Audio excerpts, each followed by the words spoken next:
we'll just start talking. And I'm kind of obviously trying to frame my words towards the audience. So here we go. Okay. All right, we've got a special guest today. We've got two people on the other end of this microphone. From BCMS, we've got Mary DeLong and Alicia Mahoney. Welcome to the show, ladies. Well, thank you for having us. Thank you for having us, for sure.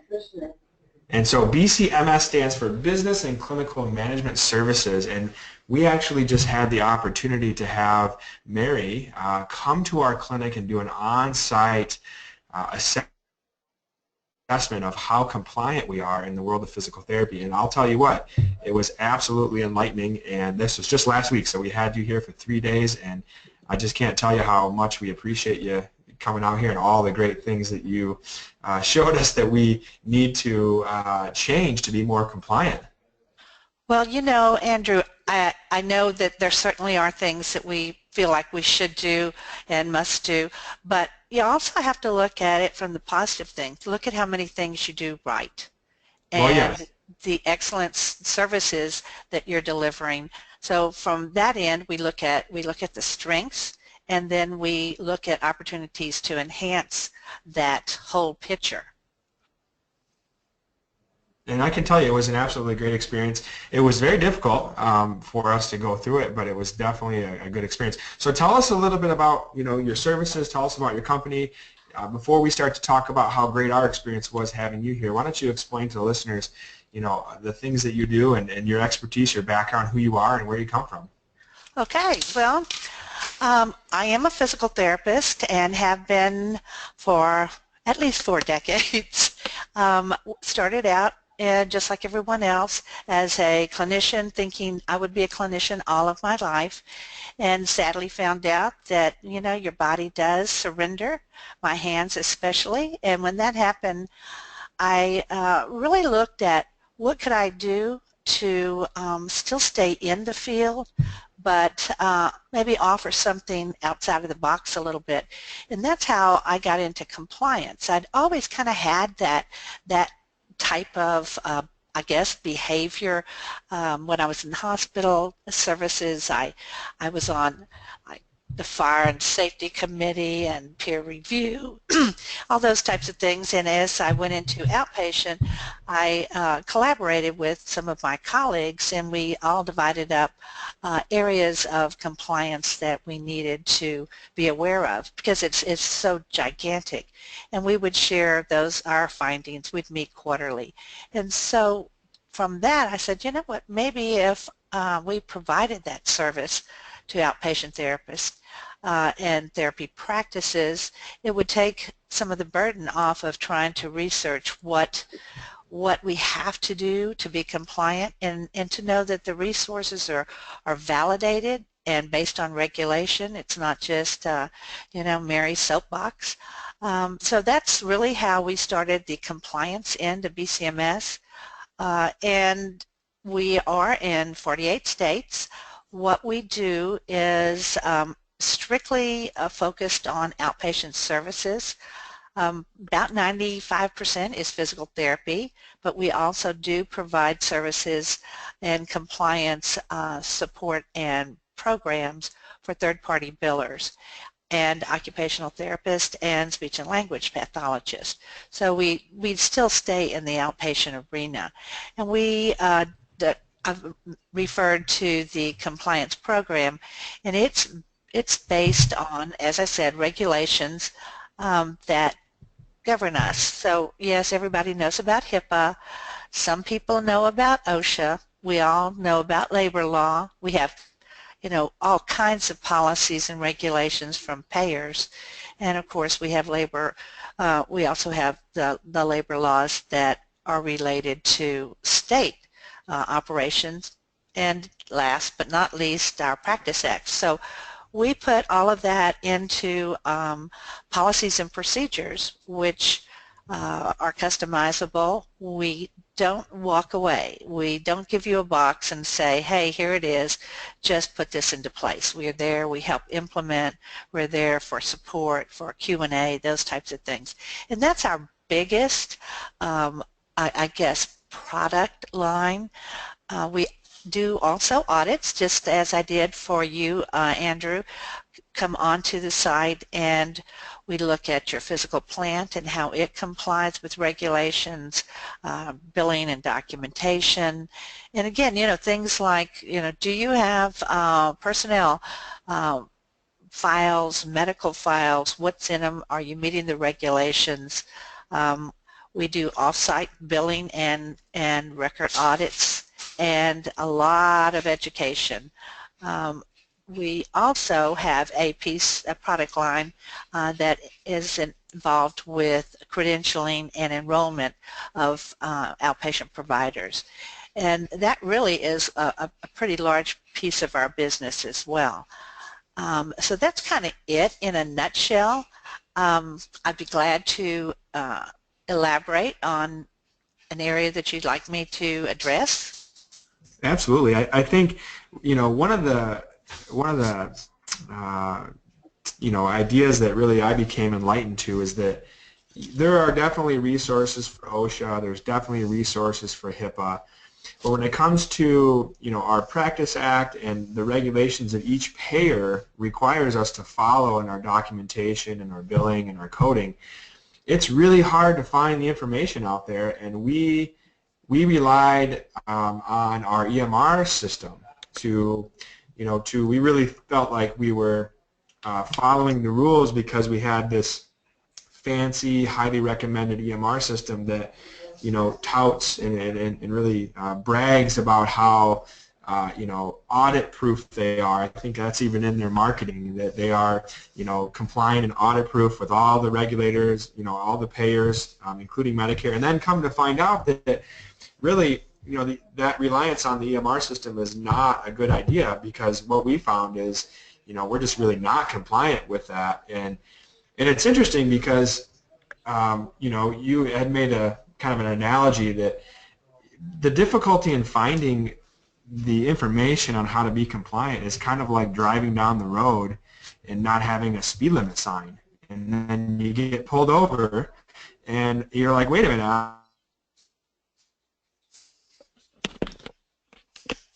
I think we lost you, Andrew.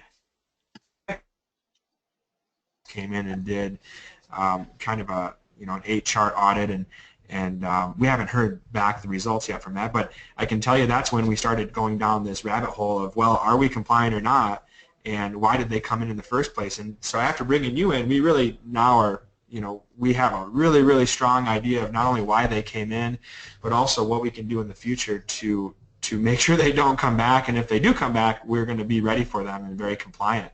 And it's funny because it's like the information's not out there. I mean, it's just not easy to find.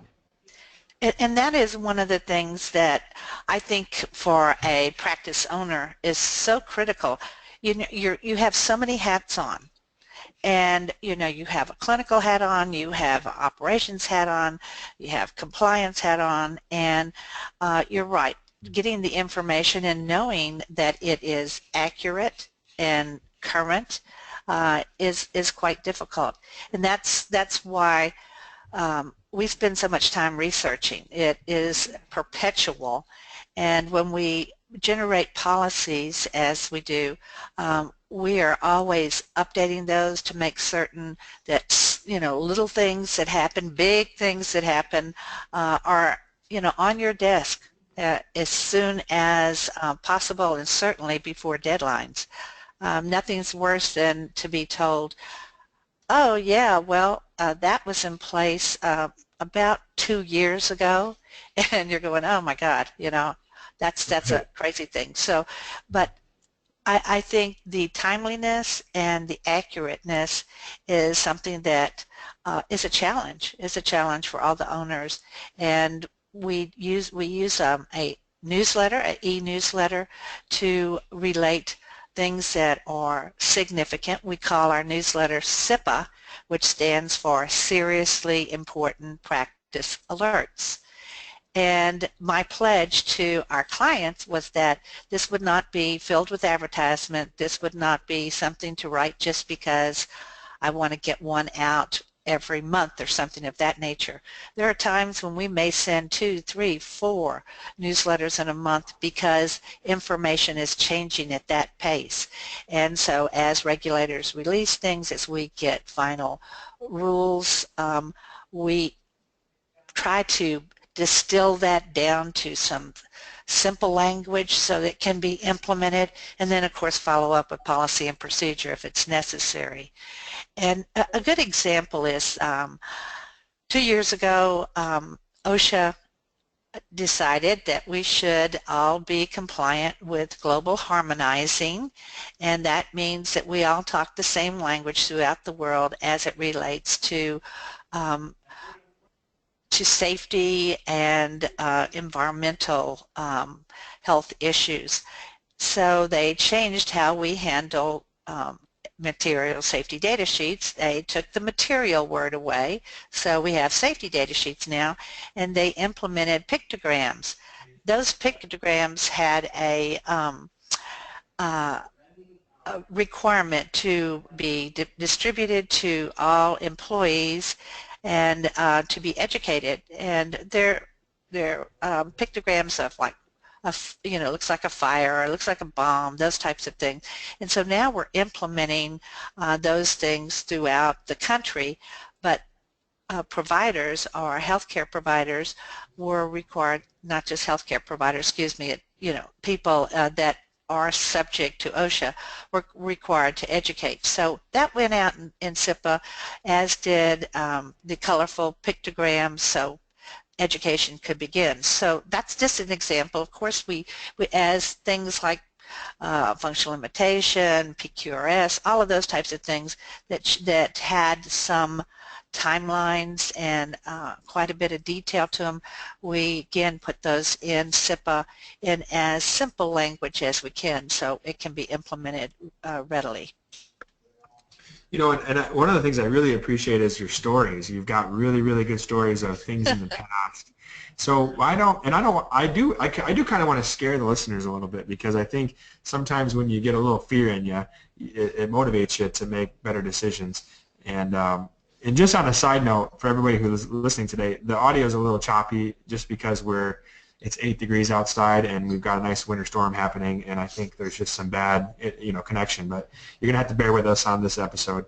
But why don't you tell us some stories, Mary, of maybe some things in the past that your clients have gone through as far as compliance issues, where they really weren't compliant and they had some bad things happen to them. Well, I guess I can look at a couple of things. So, again, a lot of what we do is very, very specific to regulation, and I'll tell you about one situation where a PT was compliant, but a payer felt they weren't, and because you paint a certain picture when you render a claim. And so this particular therapist was focusing on vestibular and balance interventions, and obviously used neuromuscular re-ed predominantly on his coding. And as a result, he fell out of the norm for his peer group. So, and this related to Medicare. Medicare audited his charts, and they actually did decide that, well, the use of neuromuscular was okay.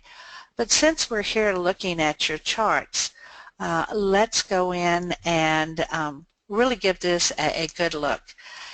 Because the language for vestibular therapy is so different, the tests are so different, the auditors really couldn't determine whether the patient was making progress, and they deemed just about every data service as not medically necessary. So we had to go back and obviously appeal these, and we ended up going as far as ALJ, the Administrative Law Judge, which is a pretty high level of audit to prove our case. But this goes back to using EMRs or systems that really don't explain what you're doing. We had to, define the test. We had to explain what they did. We went back and looked at could we have used other codes to better describe what was happening to the patient through the course of the episode. And we're looking at, you know, about $500,000 that Medicare was saying, you know, we're going to look at this, we're extrapolating over X number of years, and this is how much you owe us. So as it turned out, we were able to get it overturned, but it was a tremendous learning experience for this therapist because, and those of you who have heard me speak before, you know, we have to show what we do on the claim. How we bill certainly sets a stage for, is there a picture of progress? And coding to purpose is very, very important. Coding to definition is absolutely required.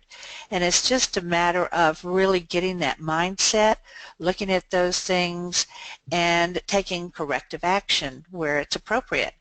I had a case recently, and this is a heads up for everybody who kind of has a practice in motion, I call it. You continue to expand, you relocate, you set up another practice, and in all of that activity you fail to alert your payers that you have a new practice site or that you have relocated.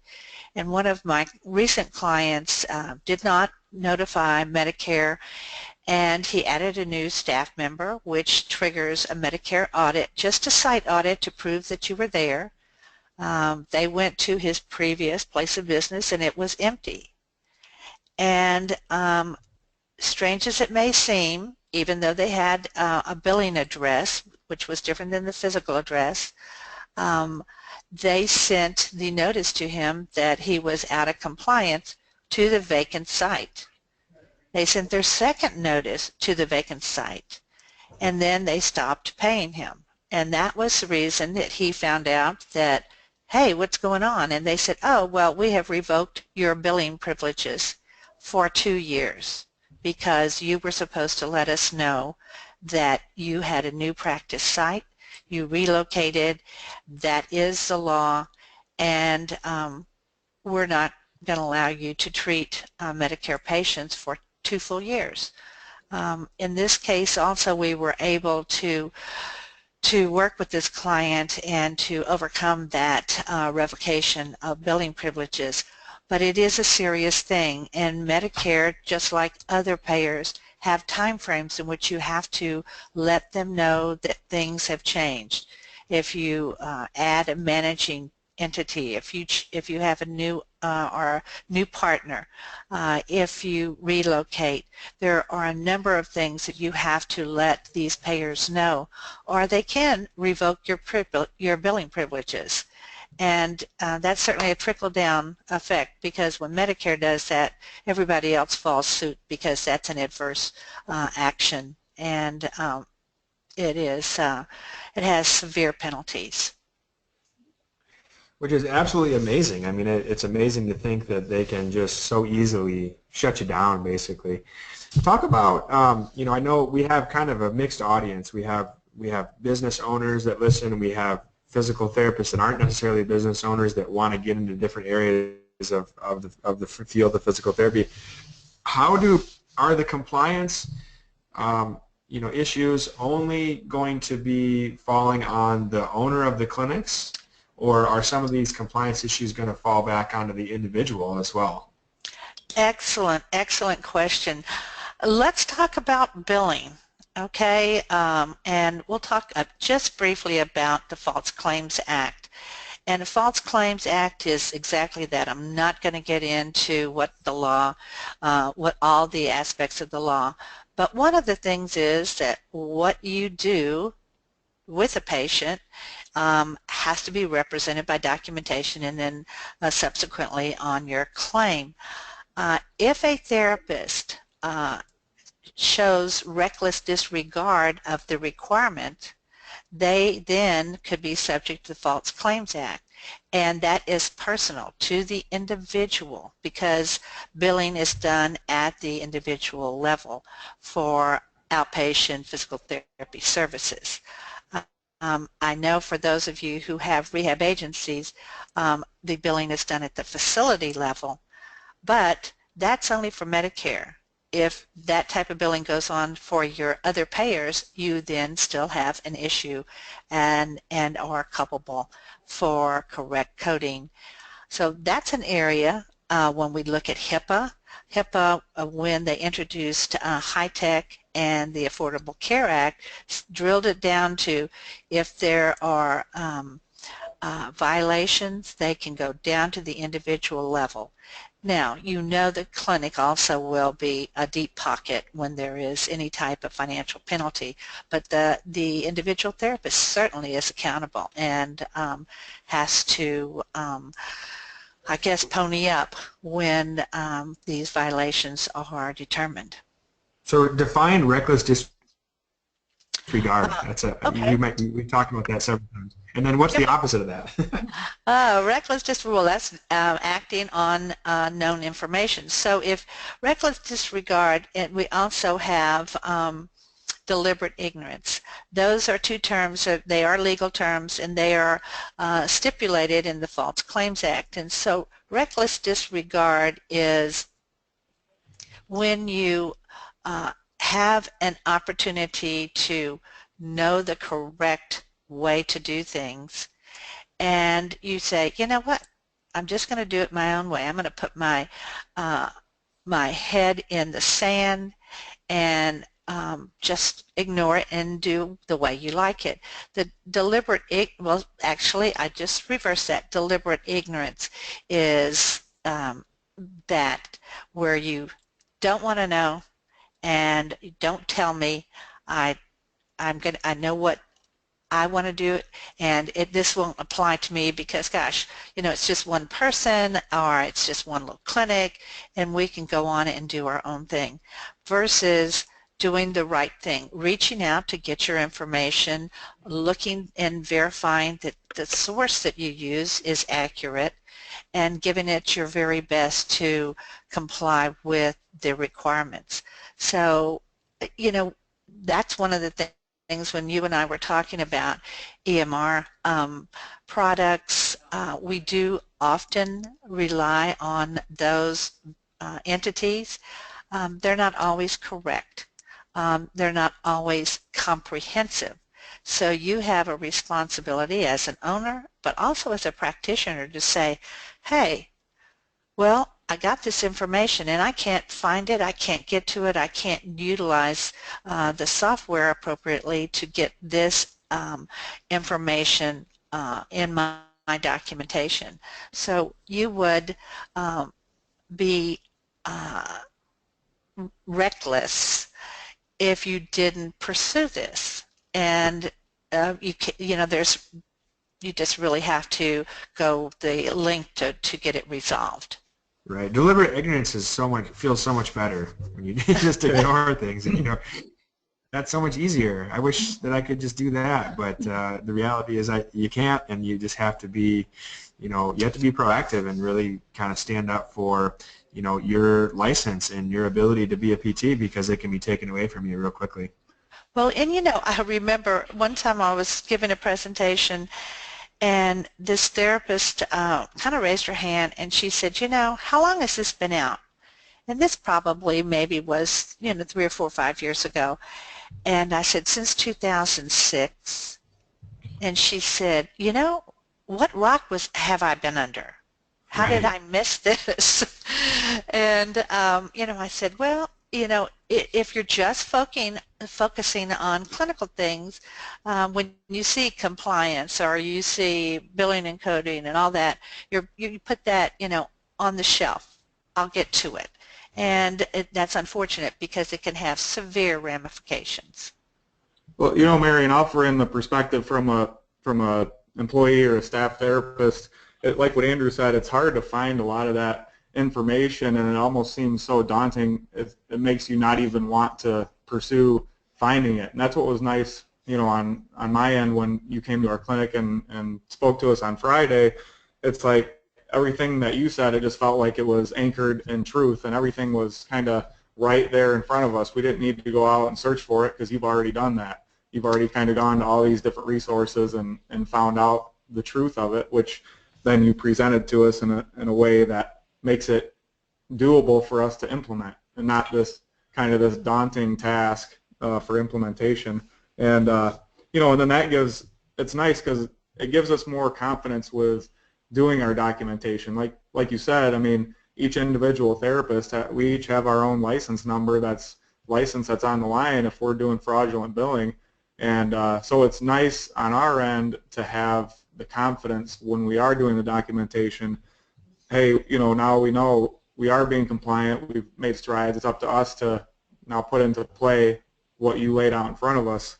And if we do that, that'll protect our license. So that's exactly right. Yeah, and from my perspective, it's very helpful in that sense, just a confidence booster. We even had another PT on Monday after you came. We did another meeting and kind of just reviewed some things, and she said, "Man, we really needed that," you know, and it was really tough to go through, you know, a 3-day on-site with a 5-hour staff training, but I do think that there is kind of a level of like weight off the shoulders maybe from everybody, just going, gosh, you know, I know it's hard to implement these things, but I also feel better knowing now, because I think deep down inside we all know that we don't learn this stuff in grad school, we don't learn this stuff anywhere, and we focus so much on clinical skill development, but yet, you know, the other stuff is maybe more important because that's how we get paid. You know, well, yeah, oh, go ahead, Mary, sorry. No. Go on, Nick. Oh, I was just going to say, you know, from the clinical side, you know, everything we do, we try to base it on the truth of how the body moves. And so what we always talk about is if you base all your strategies on truth, then it makes it easier to then implement the strategies and techniques, and you don't even need to memorize all this crazy stuff that is, you feel like, you know, one thing is from that source, the other one's from that source, the other one's from that source. And so, yeah, exactly like Andrew said, we needed that. It does take the weight off your shoulders, just knowing, kind of like I said, the confidence in knowing that it's all kind of right there in front of us, and we just need to implement it. And so that's all I was wanting to say there. Well, and I thank you for that. And you know, a word to the wise too. There are a lot of consultants floating around, and the name does not guarantee the quality of the service. I would always tell you to challenge that consultant with, and where is the resource to support that? Andrew and I sat down and we were dealing with an issue, the plan of care. And it's something that therapists have to deal with who don't have full direct access or don't have direct access at all. And getting the physician to sign a plan of care when you are bringing the patient to them. It's not a source of referral. And so I said, you know, Andrew, I think that we're asking too much and putting too much on the piece of paper, then they feel obligated to, well, let me go through this and evaluate it. The plan of care is to certify that the patient is under the care of that doctor at the time that the plan of care episode is developed, so the length of that episode, and up to 90 days. And so we have refashioned that, but I said, you know, I just want to go to the regulation and let's highlight why we believe just asking them to certify that the patient is under their care is the appropriate thing. So we went to the regulation, we pulled out all the individual statements that were applicable, and we're going to put that together, and I think Andrew is going to be talking to his physicians, maybe develop some type of little quick reference tool that specifies the regulation and where that information came from. And that's the thing that a consultant should do. If a consultant walks in and or is on the phone or whatever it is and just tells you, hey, this is not correct, or this is not compliant, or you have a deficiency, there should be an expectation for them to provide you with resources and help guide you through that corrective action, and do that based on regulation. Now, I will tell you some things are based on risk management, but the majority of the things that we're talking about are certainly regulations. And challenge them. Where did can you give me the resource so I can keep that in my file in the event someone challenges me? Absolutely. I think that, so tell us a little bit about that. What, you talked about that not all consultants are basically, the same, and there's a lot of information out there. What makes you an expert? Where do you get, are there certifications that you go through, or, have you just, I know obviously you have a lot of experience. Tell us about how you became the compliance expert. Well, and I kind of waver with that expert word. I don't know what makes you an expert. I certainly have a tremendous amount of experience. I did sit for my healthcare compliance certification through the Healthcare Compliance Association, and I did that in 2001. At the time, I believe I was the only physical therapist who was certified in compliance. And it's a very broad test. So you're like sitting for boards, and it includes more than just like outpatient services. So there are a lot of things that are applicable to large organizations, to hospitals. HIPAA wasn't around when I set for certification, but of course that is part of it. So you have OSHA, you have a lot of different laws, and to keep your certification you have required education just like we do for our license. We have conferences and a lot of educational opportunities through the association. So that was my foundation, but as I mentioned earlier on, we do just constant, and I call it perpetual research. It is looking out to valid organizations to shore up what we are telling you, and to pull these regulations up, and then to put them in practical terms and applications. That was some really pretty Christmas ringtones I heard in the background there. What song? I couldn't tell what song that was, but that was really nice. Sorry about that. I turned off everything except myself. That just shows you how authentic we are. We're not, this is a real conversation. So you've also been able, it's fortunate enough to have a family business. Tell us about Alicia. What's Alicia's role? It's obviously, well, the listeners don't know, but it's your daughter, right? So Alicia, we don't want to ignore you. You're on the call too, so tell us what you do. Oh, I wear a multitude of hats, but it is fun to be in a family business. I've been working on and off for BCMS, oh my gosh, probably since I was 16. So like my mom, aka Mary, I've been around for a while, and I almost feel like I speak PT. But my role is really marketing and sales, but I also am really the trainer. I'm the person who is going to teach you how to dive into our compliance program. One of the things that Mary said earlier in the conversation is we don't give you a box and then walk away. I'm really going to be there, and I hand-hold clients to help them implement. So I do go to meetings, and literally before anybody even purchases something, I give them what I call try before you buy, and let you look into the compliance program. What makes us different is that from some of the other compliance programs is we actually write 100% of the policies and procedures out there. So I walk you through what that program looks like so that you know what you're getting before you purchase it. And then once you purchase it, I handhold you. And Andrew, you were funny when you first purchased. Okay, we got our stuff. What am I going to do first? And that was the kind of stuff I do. I get on a call and I train you. I show you the buckets and how to organize things and what you should print out, and then I field questions, what I can until it's above my pay grade. But that's really, I am a customer service person for our clients, and we like to have that regular relationship, because like what you and Nick have said, we want the concern to be lifted. And for when you feel like you have a question about something and you want to make sure you're doing it right, that we're right there for you. And so that's really my role, with the clients.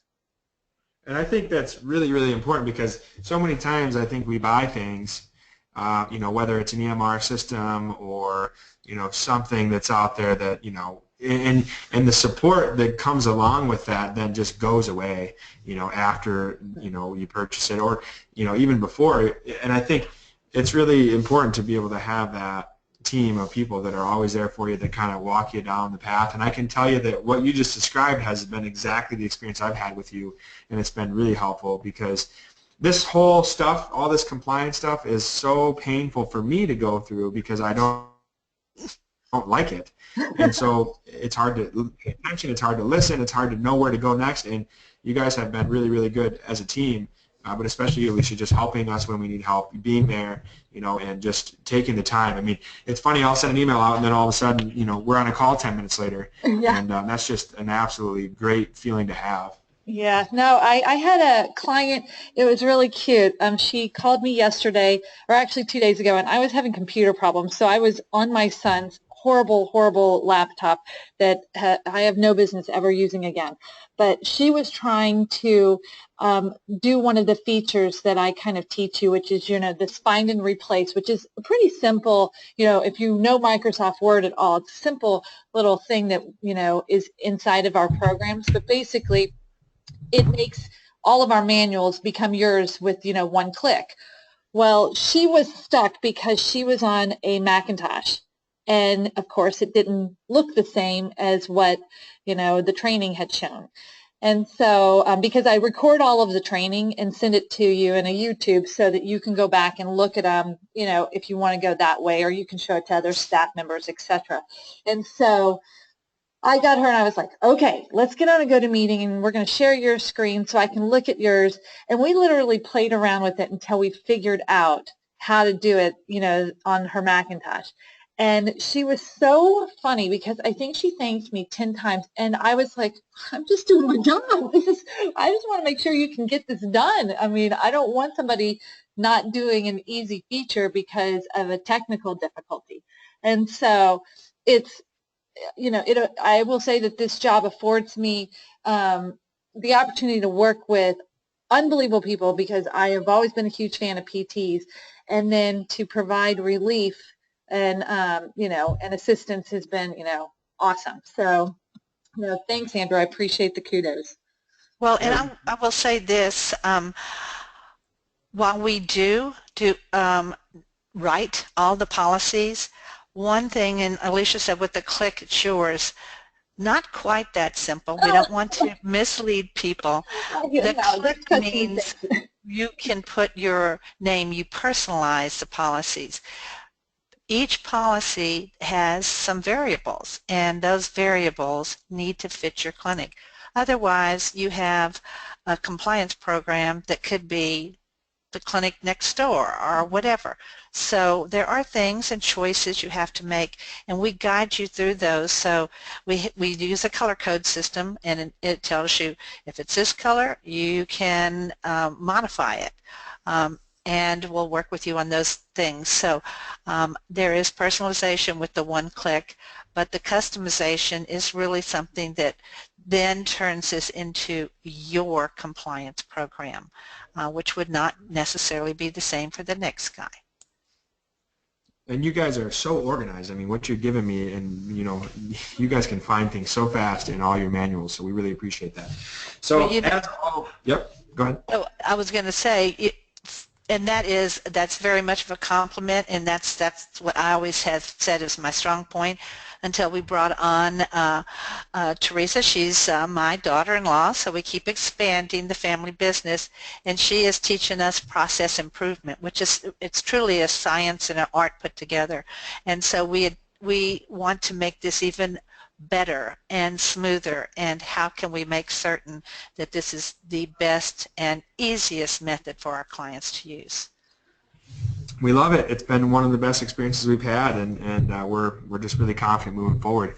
So for our listeners, we're kind of getting towards the end of the episode. We always have something awesome to give away, and it has nothing to do with us, but it has everything to do with the guest. And so you guys have something special that you want to give to our listeners, and that is called a free risk assessment. Tell us a little bit about that free risk assessment, and then we'll tell everybody how they can find it. Okay, so the free risk assessment is a multi-page document, and it allows you to look at each regulation, major regulation that impacts healthcare professionals, and to determine whether you have met that compliance mandate, and to score it as far as, is it a high-risk area and are you vulnerable, that type of thing. So we put the individual things and components of these regulations onto this document, and you can say, okay, well, here, I can just check this off. Yes, that's right, that's correct, that's correct. Or, wow, I didn't even know this was a regulation that applied to me. So that is the tool that we will provide you with. It is an eye-opener for most practices, because there are things that, you know, you might not be aware of, like the list of the excluded individuals through the Office of Inspector General. So we put things on there that are absolutely critical. Most are regulatory, as I said, some are risk management, but it does give you a list, a checklist. And it's the ultimate list. I would recommend to everybody who does the free risk assessment that you have beer with it, because it can be a little stressful, but it is. I think it's a really, really great start, and it's exactly how we started. So we went through that free risk assessment. We realized all the areas that we weren't compliant, and then it was a done deal. We recognized we needed help. And if there's one thing I've learned over the past 5 or 6 years, it's that you can't do everything yourself, and sometimes you just need the help of an expert. So we really appreciate that. We're going to have that free risk assessment in the show notes of the episode. You just simply have to go to the box that says free risk assessment. It'll be a nice big image. You click the box, and we'll have that sent to you directly. How do the listeners find you guys if they want to talk to you about your services and becoming more compliant? Alicia, you want to handle that? Sure, that would be me. I am typically the first touch point with regards to potential clients. You would email me initially, and my email address will be in the notes. And then from there, I usually set up a quick, 30-minute go-to meeting, again, so you can really see what products and services we offer, get a look inside. I do walk through the risk assessment, an overview. And just to kind of add to that, I've had a lot of clients who've come and said, I only could check off 2 things on this whole list. That's okay. That was us. Yeah, it's okay. Don't feel like just because, you feel overwhelmed by the list that you're going to do the, bury your head in the sand thing. We can help you. You will have a policy for everything when it's all said and done. But I'm your usual touch point. Or you can certainly call my office, which is 713-899-9812. And I am happy to take appointments and certainly work with anyone. Awesome. Well, you guys have been absolutely a pleasure to have on, and I hope everybody takes this topic seriously and recognizes that these guys are experts. They're there to help you. They're absolutely phenomenal when they come into your facility, and we just really appreciate you guys being on the show, and we look forward to continuing the relationship with you guys and just becoming more compliant every day that goes on. Thanks, Andrew. Thanks. It's definitely our pleasure. And enjoy the sunshine in Houston, Texas, and we'll enjoy the 8-degree snowstorm. It is sunny. Everybody who's complaining about the audio, listen to the episode. Sorry. We'll be okay next time. But thanks again, guys, and we'll have you guys on in the future, and we really appreciate you, and have a good rest of your day. Well, thank you guys. Take care. Bye-bye.